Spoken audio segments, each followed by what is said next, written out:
Hello, Chiefs Kingdom, and welcome to the Arrowhead Kingdom Chiefs cast live from the Wolf Den. I am Chris. And I'm Josh, and today we are going to be talking about week 5. And a big reminder that all Chiefs fans are invited to join us for game day. Visit arrowheadkingdom.org to learn more about the group and to find your local chapter. Please make sure to like, share, and subscribe to this channel. Today we'll be talking about your Kansas City Chiefs. We don't have a guest today, but what we do have is our Andy Richter-like presence, Brian Reynolds. It's good to be here. Good to be here. Yeah, absolutely. And we're presented, of course, as always, by Complete Weddings and Events, your leading provider of photo, video, DJ, photo booth, lighting, and coordination services. Visit them at completewedo.com. And guys, let's just jump right into everything. So we are 2-3.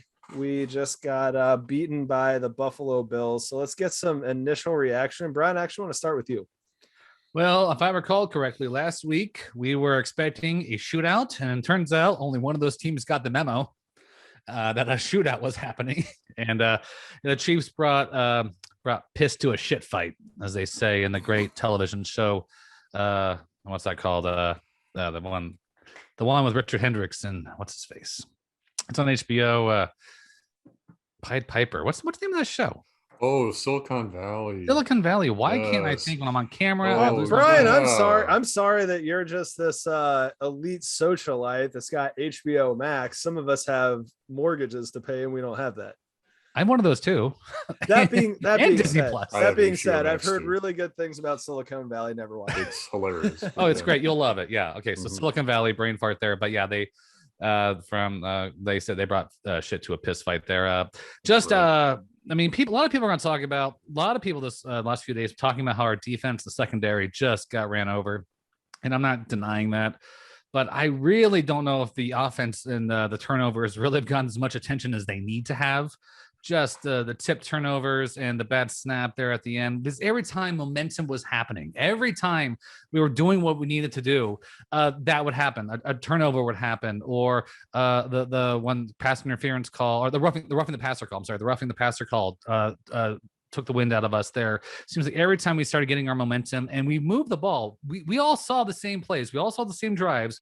We're doing the things that we're accustomed to seeing Mahomes do and the Chiefs do when they're moving the ball. It's just these, I don't want to know if careless is the right word or just mistakes that we've seen over the last few games.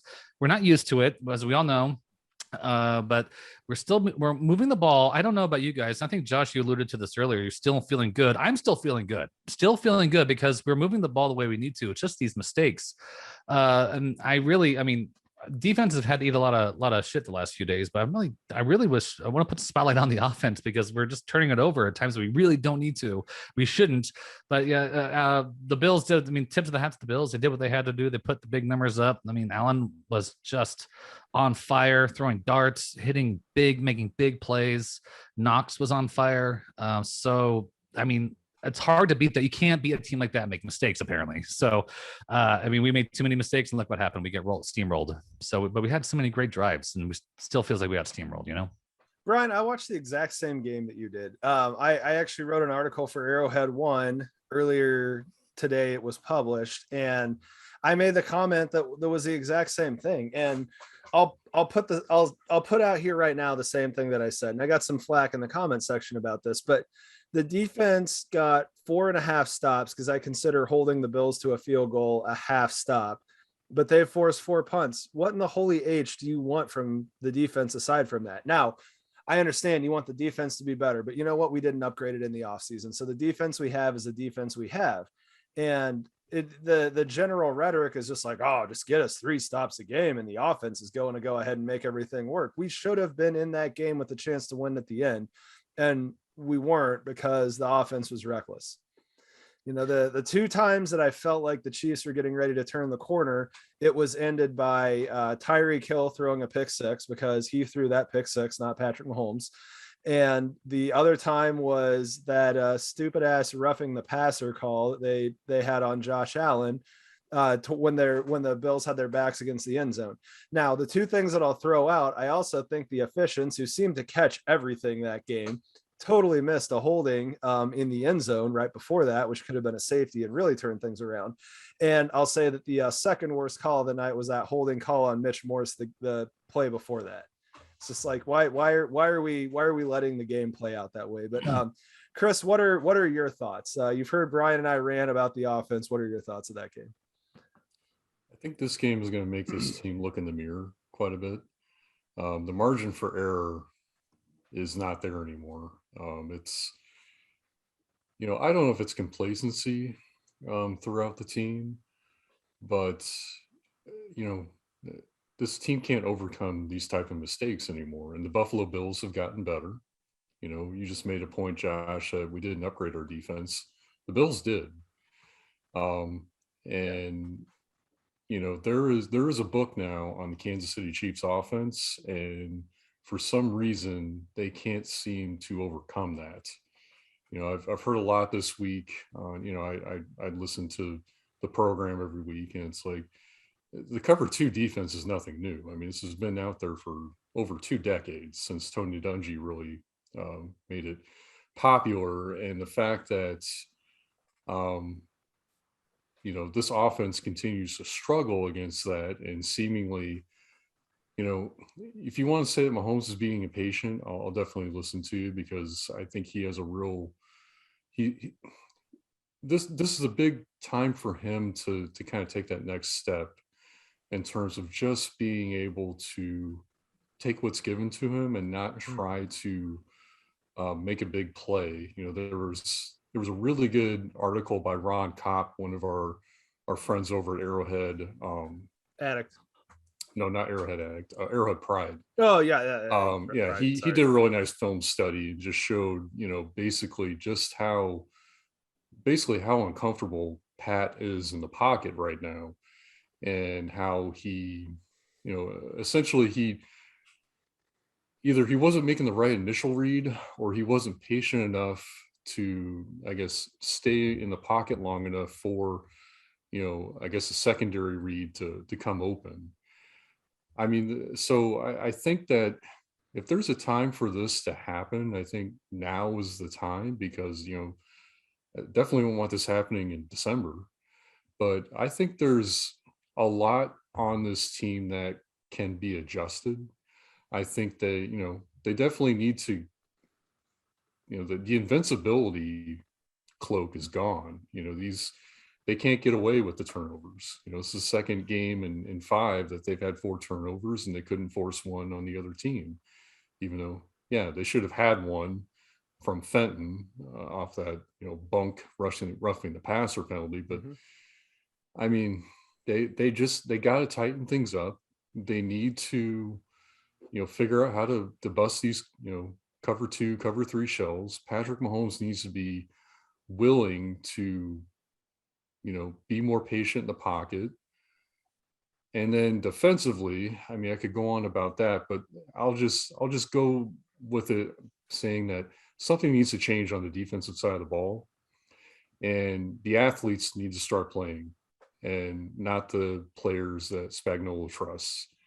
And, I haven't put a target yet on Steve Spagnuolo, but he's got an opportunity here where, you're putting guys out there you trust, and mistakes are happening. So what do you have to lose by putting in the athletes, playing more Juan Thornhill, playing Nick Bolton instead of Anthony Hitchens in those packages? I mean, what do you got to lose? I would rather see those guys play themselves off the field than to continue to watch Dan Sorensen, for some reason, let Dalton Knox get behind him. And I don't know what he was looking at, back in the backfield, if he thought he had coverage over the top or what. But still, there has to be a lot of changes on defense, or at least to try some different things. And, you said this, I think, last week when we had Billy on, Josh, just about taking more risks, especially early on in the game,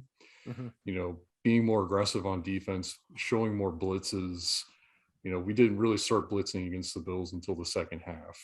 And they had 2 punts in a row. They did. Yeah, I mean, and that's the thing. Start jumping routes. What's the worst thing that's going to happen? They're going to score in 2 minutes. They're doing that anyway. Yep. Pretty much. So yeah. Chris, I have a question for you. What was the most unflattering nickname that Alex Smith ever had? Game manager. So I would say Charlie Checkdown was worse, Oh, but that too. Yeah. yeah. But Yeah. so let me ask you this: what would Alex Smith have done in that game against the Bills? He would have done a lot of the same thing. You don't think he would have ripped them apart underneath, throwing short routes and taking what the defense gave him and I like those. I like running Charlie. for 5 yards and things of that nature? He could have. I don't know. Because I honestly feel like the Bills played defense to allow an Alex Smith type of player, like all the you can look shit at that it that we way, hated sure. him for. Yeah, no, Josh, Yeah. I was thinking the same He would have thing. run rampant on that. He could have, Mahomes yeah. was playing. Mahomes was doing with all his running, and he's been doing this a lot lately. Like when I played Tecmo Super Bowl on NES, and like you play the normal season and you're competitive, but you get to the postseason, it gets really tough for some reason. So you have to run the It does, quarterback. yeah.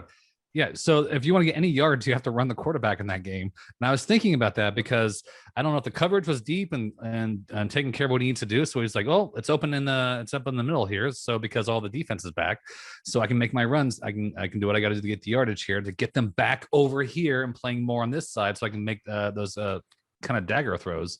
But I guess that's the power of him. It's like, you're taking away those big plays like that. Now I'm gonna have to run it in like that. So it reminds me of the postseason Tecmo Super Bowl. So I mean, maybe that. And I like those. I like those check downs. I like those. For some reason, we did it against the Ravens, right? Those are there's like I think a series there we did 2 or 3 right in a row and just really cut through them. So maybe that's for some reason I thought they were effective. Yeah, there are ways to attack a cover 2 defense, and then the other thing is just, I didn't pay too much attention to receivers that were not Hill or Kelsey, but Josh Gordon made a nice catch. Another call I didn't exactly agree with was the OPI that was called on him, because there was definitely a lot of grabbing being done on him on that play. But they need a third receiver, I think. And if it's Gordon that steps up, I thought Hardman was pretty good. The thing is that Hardman's role in this team is big play. If McCall Hardman is catching 8 yards a pass, that's actually not really that good of a thing right now. But Andy Reid and Eric Bieniemy will figure out something, and Patrick Mahomes is going to evolve. I'm very confident in that. So this season's long from over as far as I'm concerned, because there were so many plays in that game against the Bills that really, if it was just one thing, we would have been right back in it, and then who knows? Yeah. I mean, I saw a great graphic that of all the 2 and 3 teams, we're the best one. So go us. That's right. Here's a question. Bills defense. I mean, are we saying it's legit now? Because last week I was talking about how they had like the best defense between like one of the top defenses with pass and rush.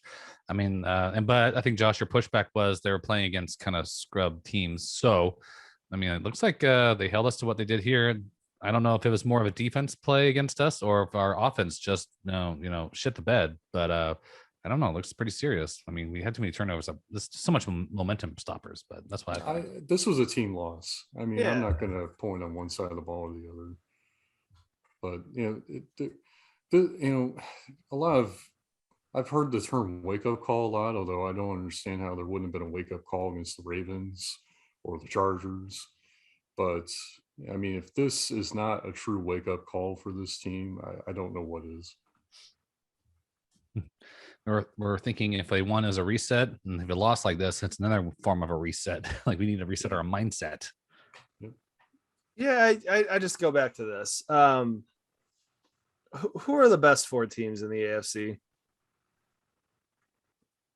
I think we played all 4 of them. Exactly. Yeah. Exactly. So at worst, we're number 5 right now. Yep. But that being said, between the Chargers, the Bills, the Ravens, and the Browns, who wants to play us next week? The Bills would cockily say they want to, and they would probably confidently say it.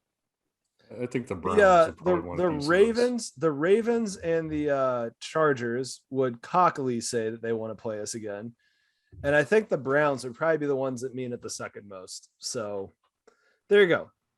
And I really think that at least two of them are probably going to get another chance. So Those are all Here we go. likely teams that we would see in the postseason if we get there. And again, we didn't get our ass handed to us in any one of these games, even though, yeah, we lost by 18 to Buffalo. I mean, we had chances to turn the tide or win the game in all four of these. So Yeah. I'm not that down. Yeah, I'm still Right? confident that this team can Yeah. turn it around. It's like, yeah, I feel that same way. It's like we lost and we lost big, but it's like we still did great things. We saw what we're doing. We were watching them move the ball and do what the Chiefs were used to seeing. It's just the other teams are right. They're rising to the occasion, or bonehead things are happening, or unfortunate things are happening, like with the Ravens game.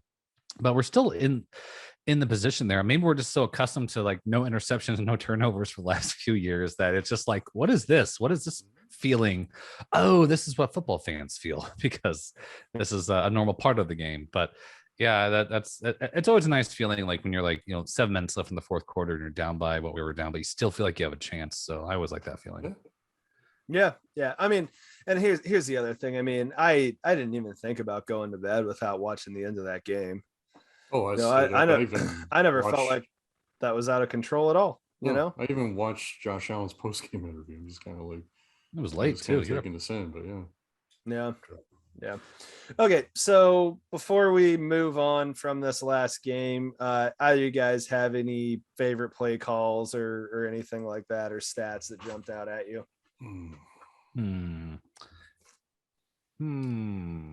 This was not a game for stats for me. Yeah, I agree. This wasn't really a game for play calls that I liked terribly much either. I like that one where 3 different players get under center and you throw that little dart to Byron Pringle.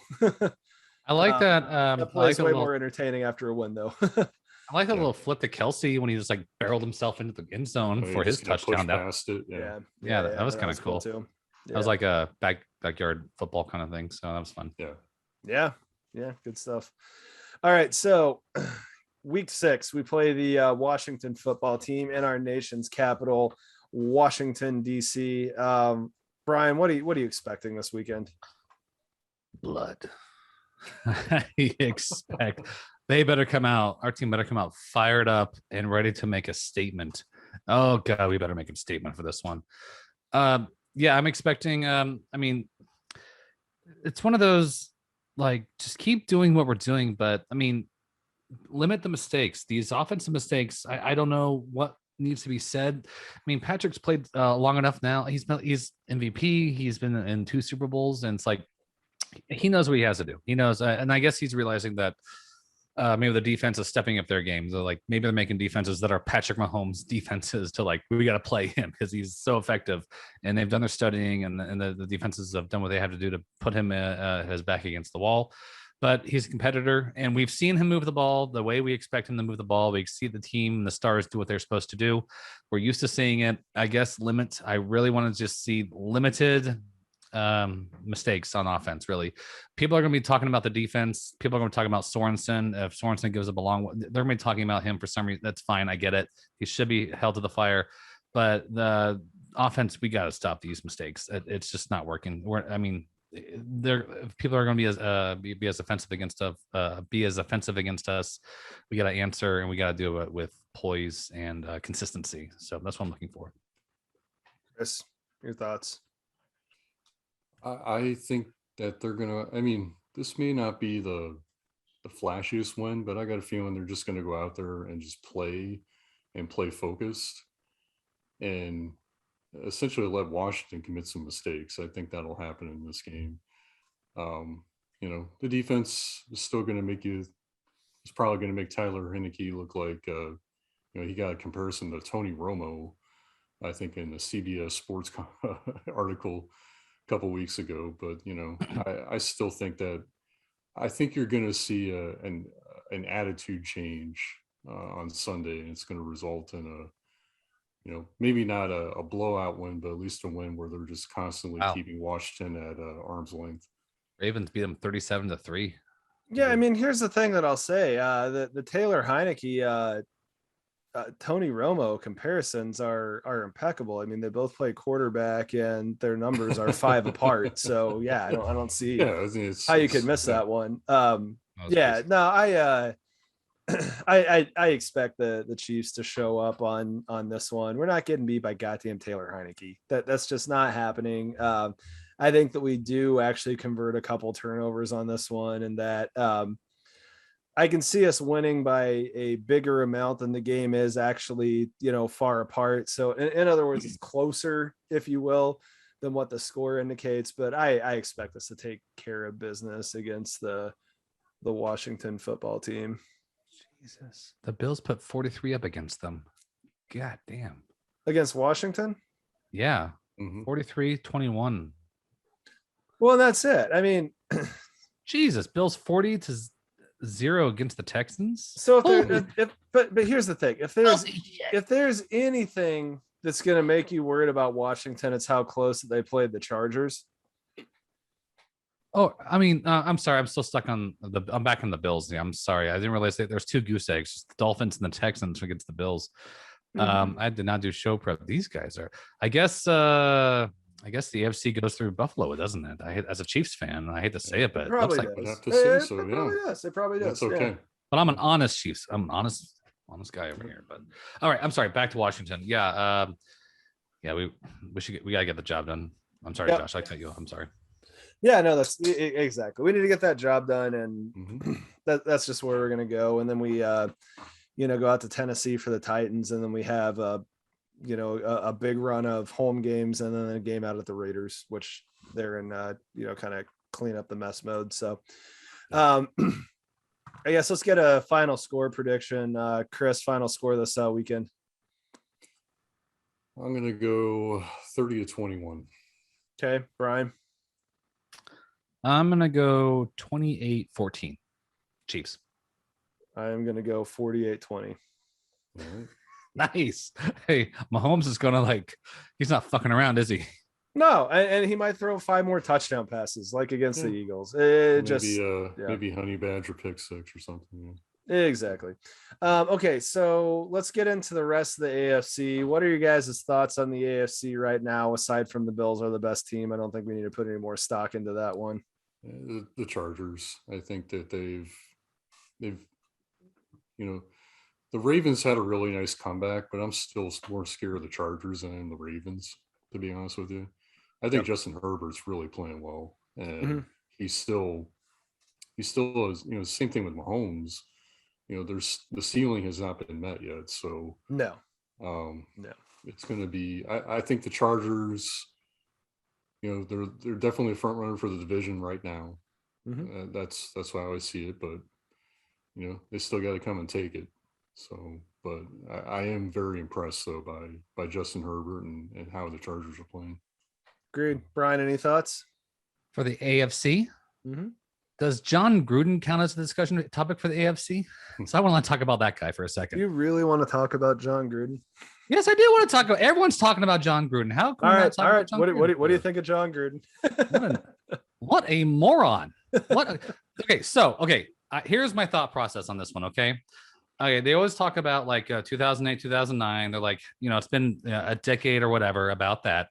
And my thought process is, imagine you and I, all of us in this room right now, we work in offices, and if you had received a message on your email from someone talking like that, I think all of us would be very, very put off by that. Like, what are you? Why are you saying this nonsense? This is horrifying.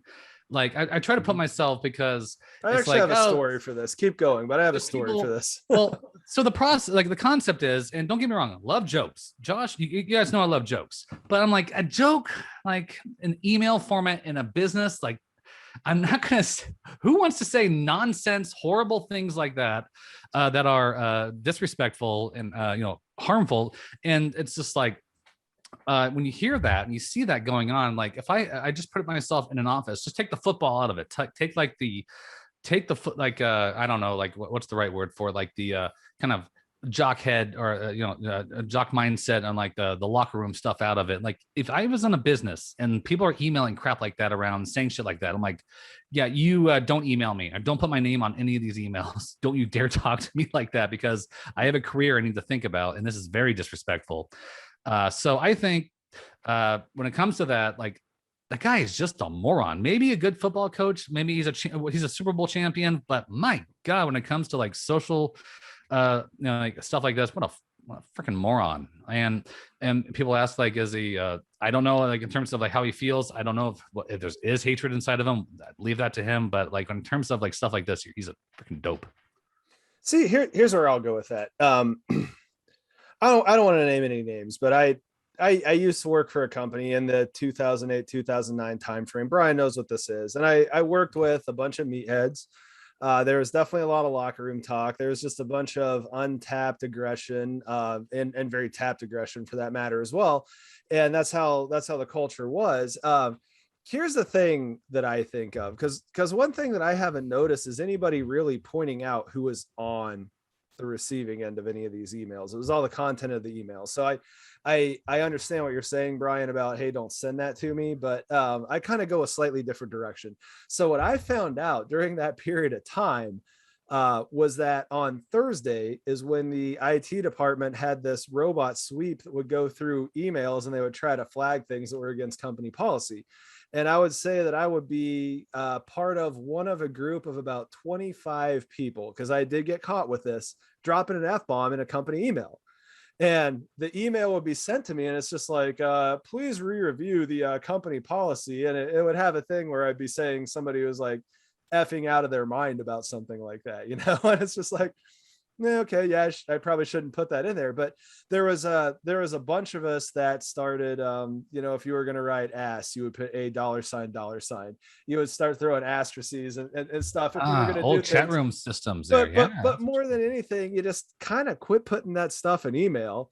And that's what text message was for, if you want to talk that way. And this company, we certainly talk that way, and that's just how it was. And we were all kind of on the same page. And the thing that was really funny is that HR was too.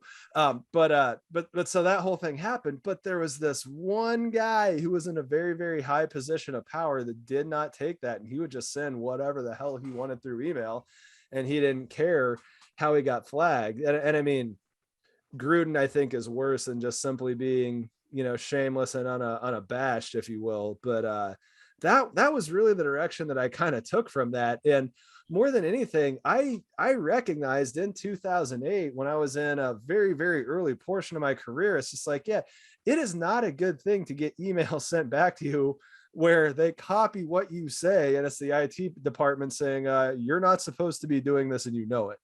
and that was the tone with it. It's just, you're not supposed to be talking this way. And that's the thing that struck me the most with Gruden. It's just, what the hell's wrong with you? How did you not recognize that you don't get to communicate this way in written communication?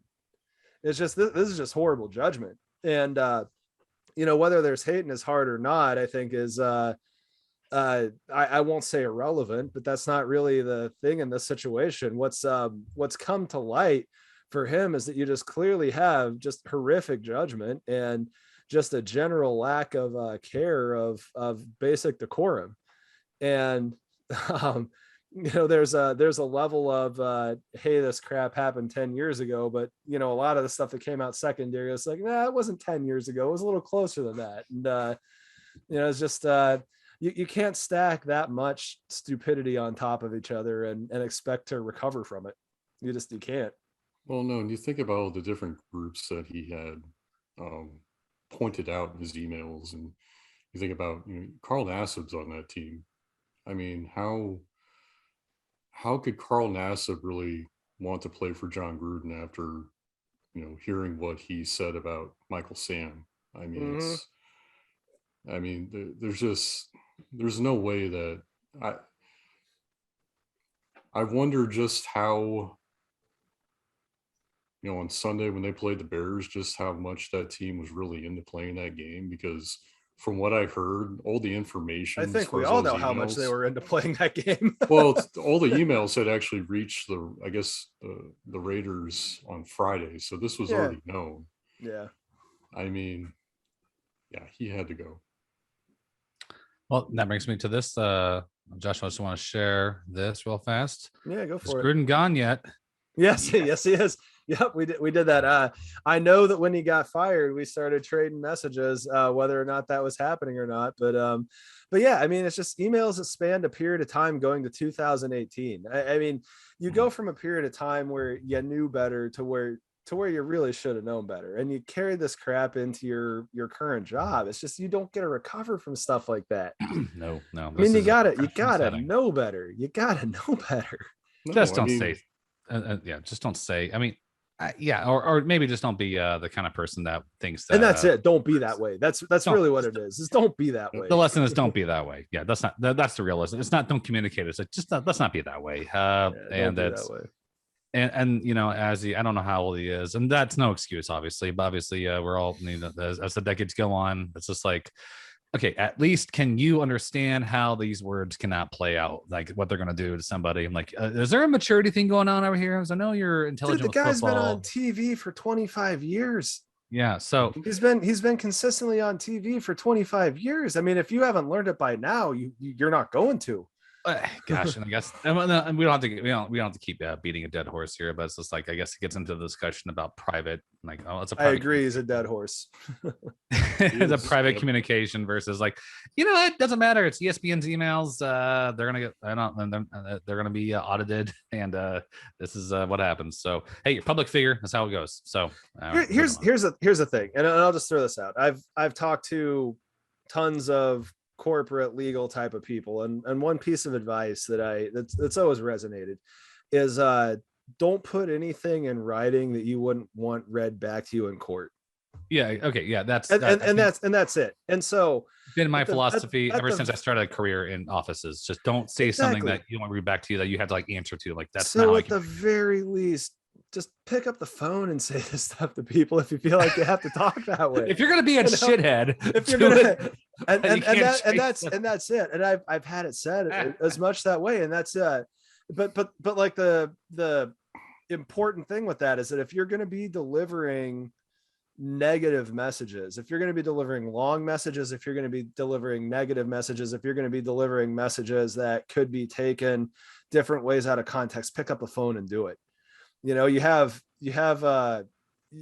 interpretation when it comes to a conversation, but if you write something, it's just that's what it is. You've written it in Sharpie. That's never going away. And again, none of this is to excuse any of the stuff that he said. I want to be 100% clear about that. Not agreeing with anything he said. This is more just pointing out a level of just blatant dumbassery that went on. Dumbassery. I mean, I remember working as a bank teller for a short period of time when I was going to college, and one of the most impactful professional discussions that I've ever had was with the guy who was the president of the bank. And I'm like, I'm just a basic ass teller, and the guy's just like, hey, I want to have a quick talk with you. And I'm like, okay. And he's like, oh, you're a new person. I've heard a lot of great things about you. I'm going to give you what I call the dumbass speech. And he goes, don't be a dumbass. And I'm like, okay.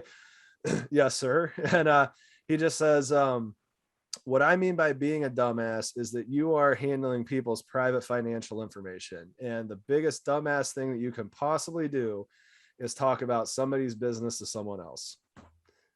So don't be a dumbass. Do not. And I'm like, yeah, fair enough. Fair enough. And he's like, and then the next step after that is make sure your debits and your credits, which are the in and out on your actual till every single day, make sense. Make sure that's accurate. If you do those two things, you can work here until you die. Oh my gosh. But if you don't listen to those two things, you're going to be gone really fast. And that's it. I like to think whenever I call like my bank for like checking my account for whatever, if I push back on some like debit that's not supposed to be in there, I'm like, okay, don't look at these things, but you can look at the other things. What I've been buying. You spend way too much time. You spend way too much money on streaming services. Like, don't pay attention to that. Move on to the other thing. So yeah, exactly. Okay, good enough. So AFC. Last note that I'm going to add: Cincinnati Bengals are a good team. Like a really good team. They've been fun to watch. I have no idea if they're going to make the playoffs. I could see them falling off. I don't think they have a chance of winning the AFC North, but through 5 games, if we're going to draw conclusions about the defense for the Chiefs being just irreparably bad, then I think it's only fair to draw conclusions that the Bengals have a hell of an offense. Yeah. Yeah. Let's see here. Cincinnati Bengals are legit. Let me see. Let me just kind of go through what they've done. Seriously, they. I mean, if their kicker was, well, go for it on decent, 4th they and 2, and don't put your kicker to try and kick a 57-yard field goal. And the thing is, he didn't he wasn't that didn't he far miss off. didn't he miss 2 in overtime though? I think so, but still, you had Yeah. 4th and 2 with about 30 seconds left. Go for it, because what happened? He missed it, and the Packers actually had a chance still to win it in regulation. But I understand that, and I Yeah. understand he's going to kick that ball and pray it goes straight. And if it does, the coach says, "Good job, number 8." We'll throw that out for Adam Sandler. The Bengals are a kicker away from being 4-1. That's the point that I'm throwing out there. So I think they're a good team. Yeah, they lost to the Bears, and that was a dumb game, So, but they beat NFC notes. Kirk Cousins Vikings though. Okay, I'm sorry. Go ahead. No, NFC notes. I mean, if you want to talk about Kirk Cousins, now's the time. We're on NFC notes. Yeah. Well, Kirk Cousins, you guys were not wrong that he did not live up to what I was getting used to in my final month. I call it Final Fantasy football. I'm getting sick and tired. I keep calling it that. I like that. Your Final Fantasy. I do. My Kirk Cousins, but the thing is, I think he played comparably to what Tannehill did, so it wasn't like a complete, which is my backup quarterback. So Tannehill's not a good fantasy option this year. It's crazy. Yeah, it's not hitting at this point. I'm not obviously losing. They're professionals, but Kirk Cousins just came out swinging. But I did win my fantasy football.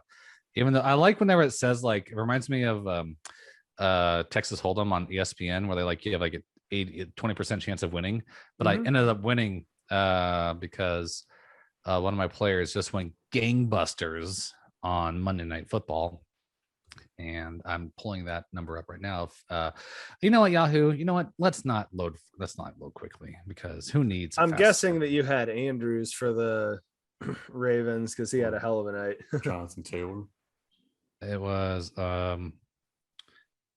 gosh, it was or Hollywood Brown. I mean, he had a night as well. It was Taylor. Yeah, Taylor went gangbusters. Taylor. There you go. Yeah, no, that was a fantasy point scoring football game for sure. So my NFC notes, Cowboys are probably the best team in the NFC. Oh, yeah. I can't put them ahead of the Bucs yet. But. This must be their goddamn fucking lucky day. Yeah. Well, Kenny Powers coming in here. Kenny Powers walking into my showroom. So we're not family friendly anymore. But no, I mean, I'll believe it. What I think is funny is that all 4 of these divisions have a very far and away best team, in my opinion. And I'm even including the 5-0 Cardinals over the 4-1 Rams.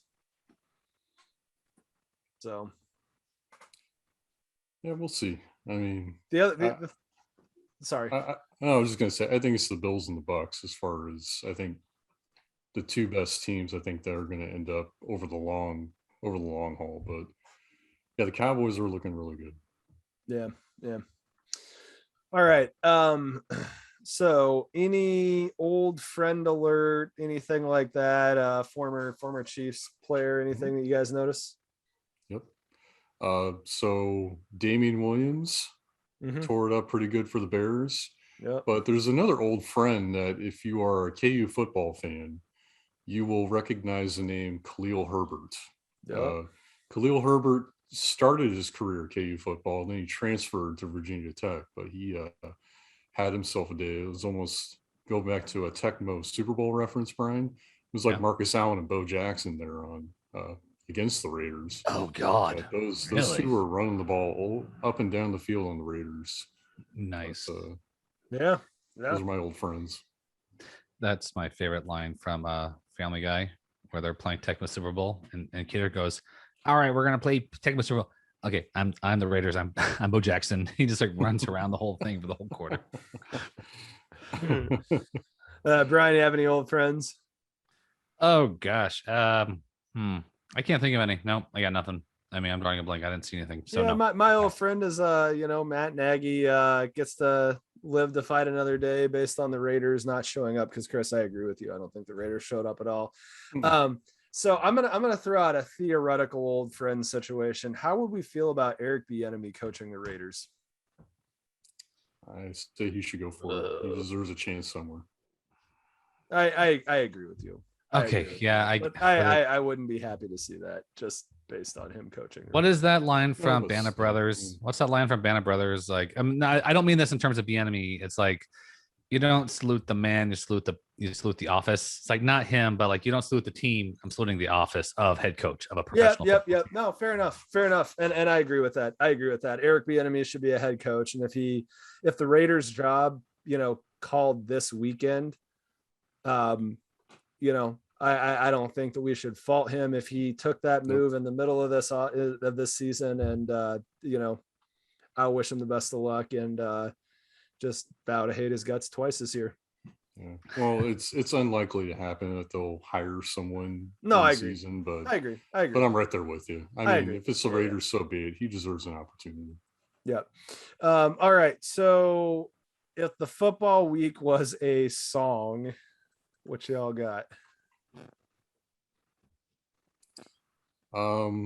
So this is kind of where, I've got Money for Nothing by Dire Straits. Mhm. So Frank Clark, Tyrann Mathieu, Anthony Hitchens, Jaron Reed, Chris Jones. I mean, we have put a lot of money like where you're going with this into this defense, and it ain't paying. It's not, we're not reaping the benefits right now. Mhm. And I don't know if we ever will, because we've made a lot of high investments in the players that we, especially Frank Clark, especially Anthony Hitchens, that we thought were going to be, basically pillars of this defense, and unfortunately they're not. So this just goes back to, okay, since we don't have that going for us, it's time to reinvent the defense, time to look at being more aggressive and being more athletic. So that's why I go with that song, Money for Nothing. Brian, what do you got? Harmony Hall by Vampire Weekend. Okay. Because of that one line that everyone knows.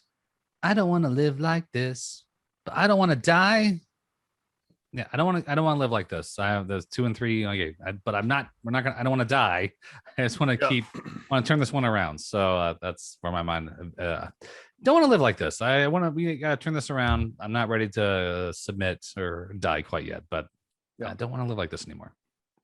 Yeah, I mean, I'm gonna go with direction of, I think that we, almost won on Sunday, but as Brandy said, almost doesn't count. And I'm actually going to take this a step further with the Bowling for Soup song, almost, because the entire thing is a list of things that could almost happen, and they kind of stack on top of each other. And I think that that's actually more realistic of where we were. It's like we almost didn't throw a pick six or a pick six game thing, and we almost went down and scored a touchdown. And that's it. It's like we almost did a ton of things, but in reality, we didn't really come that close to winning, but we had a lot of almost situations. So that's where it is. It's like Mac from Always Sunny. We could have won that game if I wanted to. If I wanted to win that, we could have done it. Exactly. I've been watching a lot of that show here recently.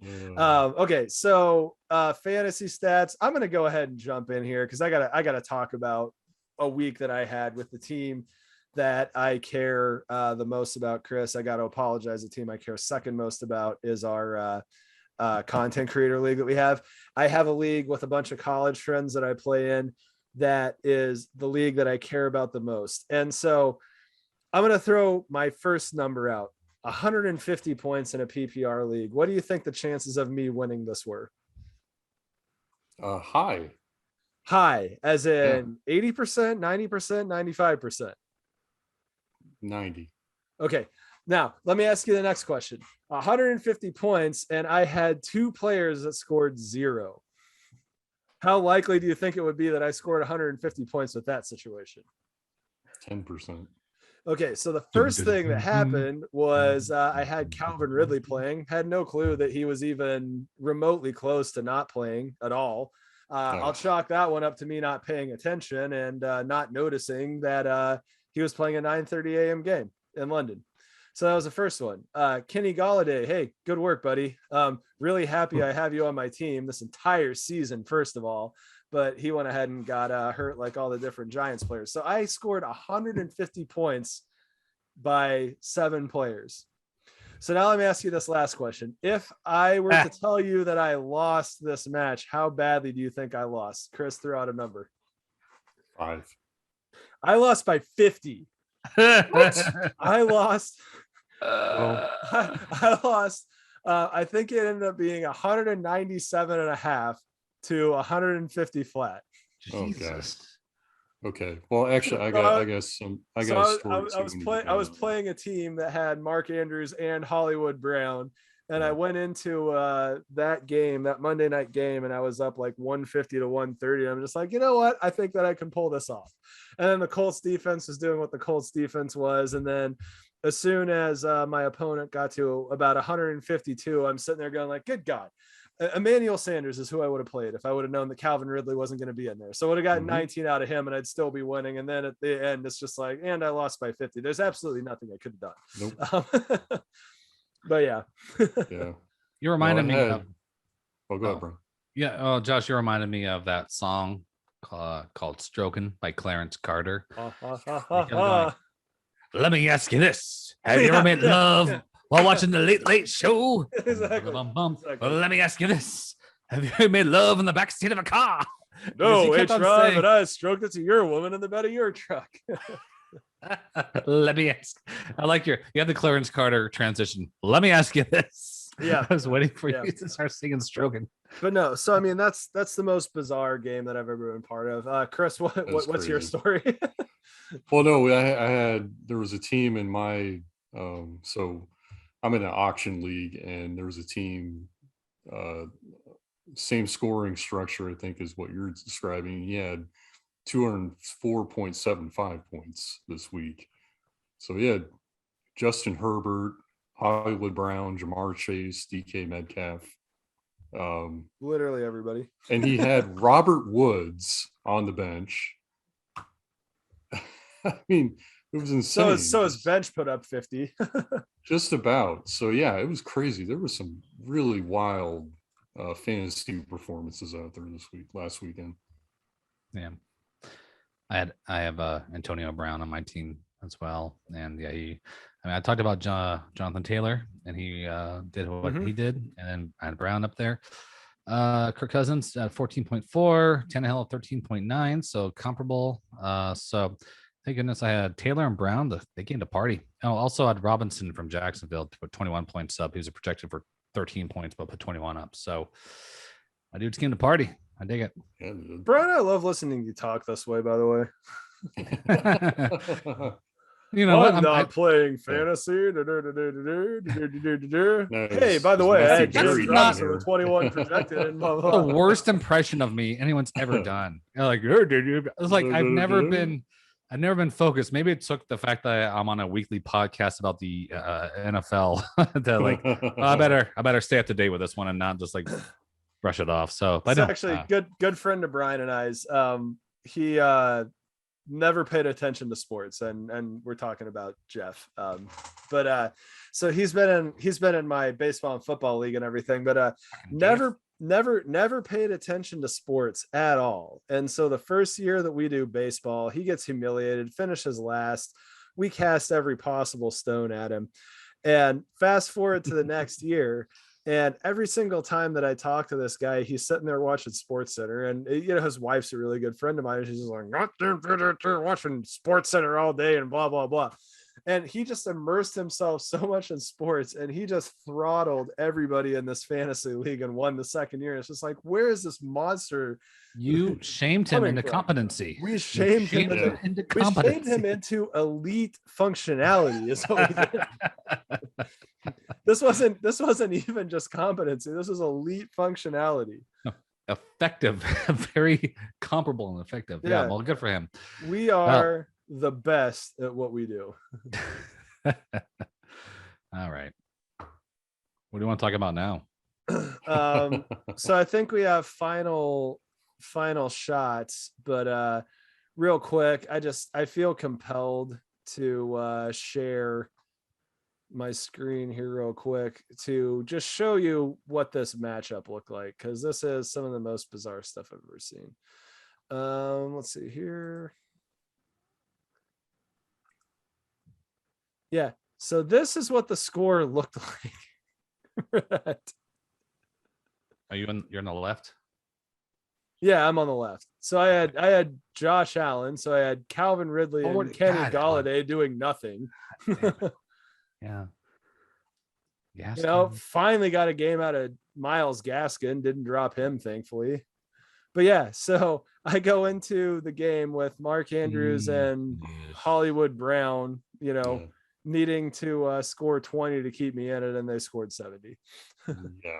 But if you look at the projections, yeah, but if you look at the projections, I mean, 77 above, and I went, almost the same. So yeah, so Tom Brady had a better day than Allen that day. God, that guy. Oh yeah. Tom Brady put up 45.5 touchdown passes. Jesus. Isn't what, he like 22, 23 years old these days? How old is that guy? Yeah, he's 12. He might as well be. He's 12 in Canadian years. Yeah, buddy. I'm not your buddy, guy. Yeah, hopefully we don't get that. Hopefully we don't get that clip sent to us in 10 years and we're getting fired from our media jobs covering football. Oh, the Canadian line. Yeah, talking about Canadians, we're just like, I'm tired of this Canadian insensitivity. Yeah, we're referencing South Park. Like, that's the worst thing you could have done. You know what? I'm gonna roll a dice on this one. Let's hope that Canada's too polite to file this lawsuit. That's it. You can't watch hockey for the next year. Oh shucks. Okay. Josh might not like that, but I'm okay. Actually, I watch a ton of hockey. Josh is a sports fan. So. Yeah, let's get into final takes. Brian, what do you have? Oh gosh, I really don't have much of anything. Tell you what, I'll go ahead and go. I'll go first. Okay. I am excited that hockey is back. I truly am. I have been an Avalanche fan as long as I've watched hockey. The first year that I watched hockey was the 95-96 season when the Avalanche came to town. Growing up in Western Kansas, hockey was on TV for the first time in my life. And it was my freshman year in high school, just kind of ritual, sitting downstairs doing homework, and hockey happened to be on, which led to following the standings, to watching them play through the playoffs on TV. They won the Stanley Cup that first year after the team was moved from Canada to Colorado, and I've just been a fan ever since then. And I've thought these past couple of seasons the Avs have had a chance to win, but this season's looking really good. Nathan McKinnon is an absolute beast playing hockey. And that team is just a ton of fun to watch. And if you look at any of the write-ups of teams that are the most fun to watch because of the open style of play they have, the Avalanche show up there. Barry Melrose from ESPN, who is probably the best hockey analyst on the planet, is picking the Avalanche and the New York Islanders to play in the Stanley Cup final. I think that would be cool. The New York Islanders' old stadium, Nassau Coliseum, is one of the worst buildings that I've been in, with one of the best hockey experiences I had. This place was a toilet that they played football in, and they only had something like a dozen toilets in the entire main concourse. You had to go out and use a porta potty for the most part. This place was a goddamn pit. But when you walk in there, it is just a phenomenal hockey experience. You walk in, you find out, oh my God, this team has won a bunch of titles. Yeah, 4 in a row. Yeah, in the 80s when, none of us were old enough to be paying attention to any of that. But Oilers took over. But exactly. But you were just right on top of the ice and everything. So that I think would be a really cool situation watching that. The only other thing that I have to say is just like Kyrie Irving. Just what are we doing here? I think it's the whole situation is just crazy, and I'm glad to see that the Nets have finally just said, you know what, your services aren't needed for the year, and we're finally going to get to see a chance for James Harden and Kevin Durant to make a run, and been a fan of those guys. I wish it would be for the Oklahoma City Thunder, but they didn't manage their situation very well. So here we are in Brooklyn. Yeah, the team is still good enough without Kyrie to make a run. So I hope Absolutely. they do. Absolutely. 3 of the best 5 players in the league. Yep. I have a final take now. All right, let's go. Okay. I sent this a few weeks ago. Sushi and salad, I swear to God, is a thing for game day. It's really good. I've used it 2 weeks in a row for. We have wings there too, but I'm telling you, sushi and salad, big fan of that in terms of another option for watching game days, watching football games. So it's really easy. They make a big, buy from the supermarket or whatever. Make a platter of that. People like the wings. Wings with sauce all over your hands. Obviously, that's an experience, but like something with the sushi is just really clean and it tastes good. So big fan of sushi and salads as an option for watching football. So let me ask you this. This is a yes or no. Wings with wasabi? No for me. Okay, good enough. Chris, what do you got? Wings with wasabi. Snorting wasabi like Steve-O did. Burning, Yes. Yeah. Okay, that sounds horrible. Yeah. Remember that? Josh, we went to like the Jackass movie in the early 2000s. He did that. That was messed up. Yes, we did. And that was before I really knew a ton about sushi. I don't know that I could watch that scene at this point. And that was a scene that had, I think it was Chris Pontius eating a diaper out of the trash can. That would be less untenable than snorting wasabi. The paper cut scene's what I was thinking about, but okay, I don't want to think about this anymore. Chris, go ahead. No, I like when they went to the hardware store and used the toilets, if you will. Oh, he took a dump in the toilet. Oh my God. Oh, that was incredible. I mean, that scene right there is what every guy that had ever walked into a section that had toilets there always wanted to do. It was just like, you can't. I've never ever wanted to do that. No, you have to stop. I have not. We walked into a hardware store and thought about it, but I haven't wanted to do it. We walked into a hardware store and talked about that being funny. No, the incredible scene. The incredible scene is Johnny Knoxville blindfolding himself with a cigarette with a bull charged him. That was like, now that's something during that scene. Actually, I think the scene that I really love the most is the first one where he goes and rents the car and puts it in a demo derby and inadvertently gives the ad to why you should buy all the extra insurance the Enterprise rent a car people try to sell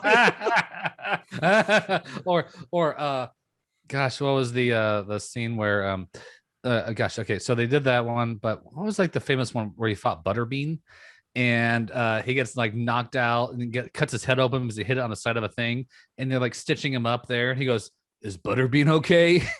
That's what he said.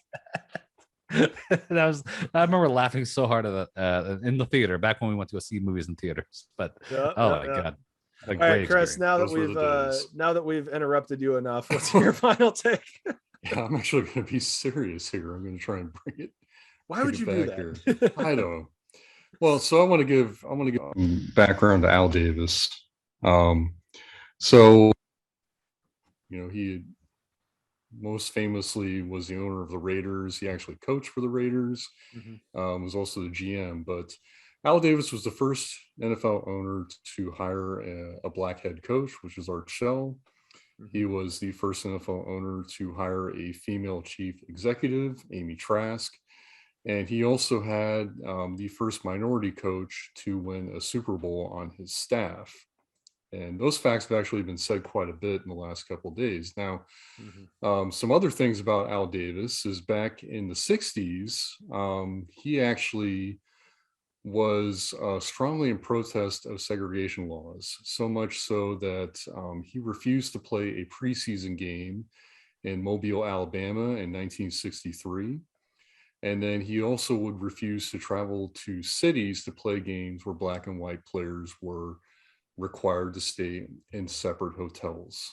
Now, the reason why I'm talking about this is because, as much as I like to rag on the Raiders and, they're a big time rival of the Chiefs, I do admire very much, though, I guess the cloth that they were cut from and the culture that, Al Davis had actually built there and all the, I guess, things that he has done in the history of that organization.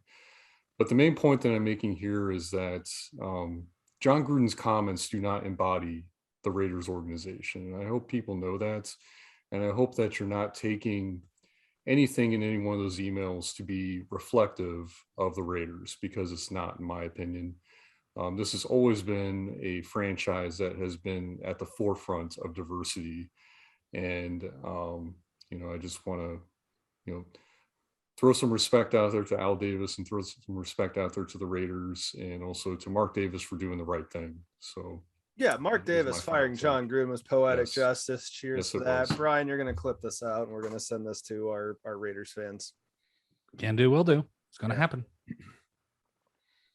All right. Anything else, guys? Go Chiefs. All right. On a big win. Washington. Get ready. Good night, y'all. Turn it around. Arrowhead Kingdom. Chiefs. Peace.